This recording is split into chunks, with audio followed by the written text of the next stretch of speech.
There she is, shipmates, Gate 1 of the former Naval Training Center, San Diego, now known as Liberty Station, which is a promenade of retail and commercial, restaurant, things like that. I figured I'd come here on this Sunday afternoon to reflect a little bit, give you a little bit of history, also some personal anecdotes from my time going through boot camp here, Recruit Training Command, Division 6, Company 194. We were commissioned around approximately September the 20th, 1985. We graduated on 15 November 1985. And it's almost 75-year history. Almost 2 million recruits pass through this gate, Gate 1. So there is a tremendous amount of history here. As you enter through Gate 1 here at Sellers Plaza, the base was divided. The two main roads that run in a southwesterly direction are historic Decatur Road to the south. As we swing around here, this is Truxton Road. It's named after Commodore Thomas Truxton, who was appointed captain in the new U.S. Navy in 1794 and served until 1801. He supervised the construction of the USS Constellation. On the other side of Sellers Plaza here, which by the way was named after the first base commander, Captain David Foote Sellers, I believe. This is of course historic Decatur Road, named in honor of Commodore Stephen Decatur, Jr., one of the most distinguished naval officers in American history. His iconic legacy stems from his heroism in the Barbary Wars and the War of 1812. He commanded 7 Navy ships, okay? He was awarded the Congressional Medal of Honor, and 5 U.S. Navy ships were named USS Decatur. On October 27, 1923, 4,000 people gathered right here near this anchor for the inauguration ceremony of the base. I arrived here 62 years later on September 16, 1985. There it is, folks, the old R&O receiving and outfitting.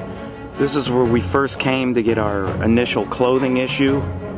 Dungarees, sea bag. God, I can remember standing right here on this cement grinder in unhemmed dungarees, scared as hell during those first few days of boot camp. The facility has now been taken over by the San Diego Fire Department, who use it as a fire training facility. All the old H-style barracks here on Worm Island that have fallen into a very sad state of disrepair. Like I said, the San Diego Fire Department uses these barracks for fire training, and it's really sad. I think the city or Corky McMillan or whoever's in charge should at least preserve one of these barracks. You know, return it to ship shape and have little plaques and mementos of what the, you know, recruits went through over here. I think it would be a good service, and it wouldn't cost too much either. There it is, the old Worm Island Bridge. It looks a little bit different in its present incarnation. Gone are the wooden supports underneath. It's now concrete pylons, if you will. Your left, your left, your left, your right, or right or left. Oh, oh, your left, your left, your left, your right, or right or left. There she is, shipmates. USS Never Sail, as we affectionately called her. USS Recruit, a 2/3 scale model of a destroyer escort, TDE-1, commissioned on 27 July 1949. The Recruit was the Navy's only commissioned ship never to reach water. Decommissioned on 7 March 1967, when it could not be classified in a computerized naval inventory, the Recruit nevertheless continued to train recruits. It is now California Registered Historical Landmark number 1042. As you can see in this old photograph, the building with that long angled roof behind the USS Recruit was the gas chamber. Today it's a parking lot in this modern day shot. That's where we went for CBR training, also known as MBC, nuclear, biological, chemical, or chemical, biological, radiological, however you want to put it, where we had to don the Mark V gas mask, take it off, and get a whiff of some of the tear gas. My, what a difference 26 years makes. This beautiful park, now known as NTC Park, was once a giant asphalt grinder, what we called a grinder, called Preble Field, named in honor of Commodore Edward Preble, who, in 1803, on the flagship USS Constitution, sailed against the Barbary pirates as Commodore of a 7-ship, 2,000-man squadron. Anyway, Preble Field is where we marched for long, grueling, painful hours. It was here that I was terrified of my company commander, SH-1 Aborto, a short Filipino guy who was very tough, but a good company commander. I'll never forget the day I was marching in ranks here, when all of a sudden, Petty Officer Aborto pulls me out of ranks, pulls out my white handkerchief out of my back pocket. "Recruit, what the fuck is this?" And I'm perplexed. I'm like, "It's a hanky, sir." He goes, "This a UA gear." And he pulls out his hanky and he goes, "You see this? Look at my hanky and look at yours." He holds the two side by side. And I look and I go, "Oh shit." He goes, "What color is my hanky?" Of course, his was bright white, bleached nice. And my hanky, it dawned on me right at that very moment that I had left it in my dungarees, and then it went through the laundry. When it came back from laundry, it had a slight light bluish tint. And because of that, he goes, "This a UA gear, motherfucker." He goes, "You know what? You gonna do something. I gonna send your ass to marching party." Sure enough, he sent me to marching party, which was run by the Navy SEALs, and they mashed the shit out of me one night after taps. I've never felt so exhausted in my life. I was doing running in place with the M1, hello dollies, push-ups, sit-ups. 2 other shipmates had to carry me back to the barracks, and then I think I only got like 2.5, 3 hours of sleep, and then it was reveille. But I tell you what, I paid attention to detail after that incident. But I mean, to see it now, it's great seeing people walking their dogs and everything, but there's so much history here, just the hundreds of thousands of sailors. And this is also where we passed in review, you know, on Fridays, on our graduation. This was all asphalt, folks. And now it's run by the Parks and Recreation Department. It's a peaceful park. Of course, behind me over here is Building 200, the command center and focal point of the base. The highest ranking officers of NTC head offices here. The Admiral, the Station Commander, the Recruit Training Commander, the Service School Commander, and the Master Chief of the Command. Recruit Training Command is where we transitioned from civilian life to military life. We learned the history, tradition, customs, and regulations of the Navy.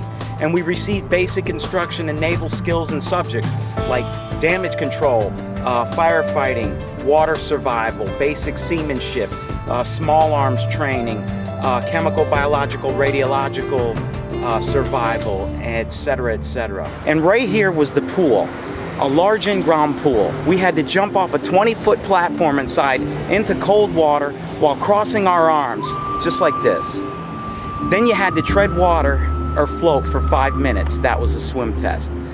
Then we were taught how to use our dungarees as flotation devices. We'd take off the dungarees, tie off the legs into knots, hold them over our heads, slapping the dungarees into the water. When it hit the water with the smack, it would send 2 air pockets in either leg. And as long as you kept them wet, you could use your dungarees as a flotation device. Trust me, it works. And I couldn't swim for shit either, so thank you again to the Navy for at least making me a 3rd-class swimmer. I barely passed the swim test. I was taught to arch my back and do a back float, so that's how I got by the 5 minutes. We're here on the corner of Truxton and Farragut, here on the old NTC Navy base.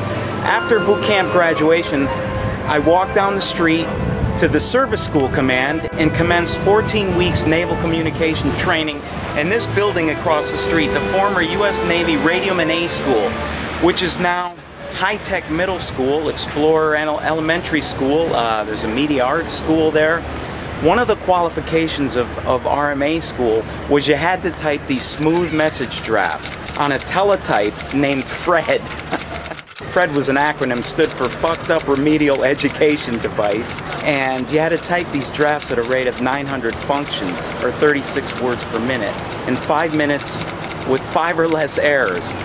I couldn't type for shit when I got here, when I arrived. That was a 2-finger typer. I was assigned to 2 hours remedial typing every day after school, which cut into my liberty time. And today, thanks to the Navy, I tape 75 words a minute with my eyes closed.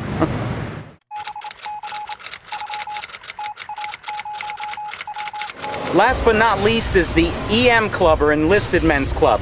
This is building 193, built in 1941, originally used for recreation. It once held a bowling alley and theater way back in the day. Back in my day, 1985-86, this was a hot dance club. Actually, it was several clubs, but I remember the dance club the most.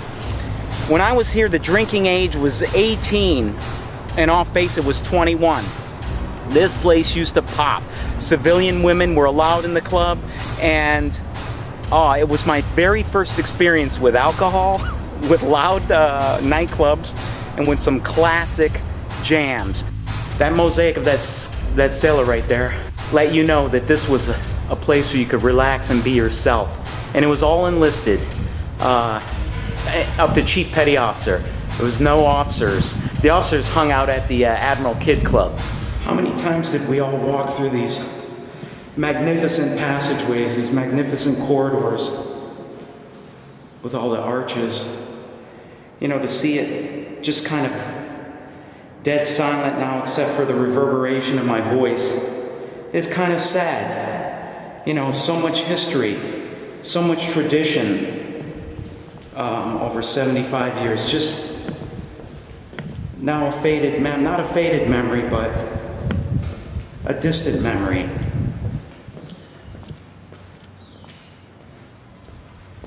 Just quiet and solitude now. It's sad, you know? It is.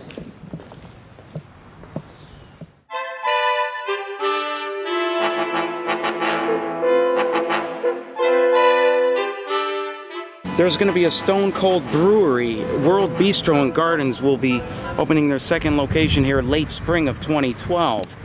Stonebrew.com. When this sign is gone, that means the restaurant is open. There will be likely no sign for the restaurant once it's open. Well, that's good to know. I'll be sure to come back and check it out. Anyway, shipmates, thanks for watching. My name is unimportant. You can call me Mach 2. I hope I at least was able to present you with a half-assed presentation. Good enough for government work, as they say, right? I welcome your questions, comments, concerns, your personal anecdotes from your time going through boot camp here. Spread the word to the shipmates you know that are still around.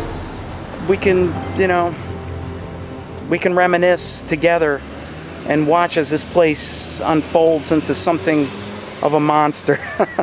Of a civilianized monster. Anyway, from the old NTC San Diego, this is Mach 2 saying so long and thanks for watching.